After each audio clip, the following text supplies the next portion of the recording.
সন্ধ্যা বন্ধুরা, সকল বন্ধুদের সাথে ছোট্ট একটা মিনি ব্লগ নিয়ে চলে এসেছি। কাঁঠালের দানা দিয়ে বানানো হবে রসবড়া। কাঁঠালের দানাগুলো সিদ্ধ হয়ে গেছে, ছাড়িয়ে নিয়েছি। হালকা করে মিল্ক পাউচ প্যাকেট নিয়ে নিচ্ছি একটা, এটাকে দিয়ে স্বাদ মতো নুন দিয়ে ভালো করে মাখিয়ে রাখবো। দুধ আর নুন দিয়ে 10 থেকে 15 মিনিট পর্যন্ত মাখিয়ে রেখেছিলাম।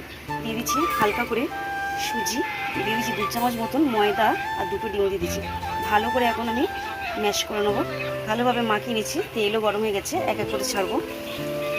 রসটা এখানে কমপ্লিট হয়ে গেছে। আর ওপর থেকে দিয়ে দিচ্ছি হালকা করে একটু হলুদ কালার আনার জন্য কেশর দিয়ে দিয়েছি। কিছুটা ভাজা হয়ে গেছে আর ভিজিয়েও দিয়েছি। আর দেখুন বন্ধুরা কতটা নরম হয়েছে।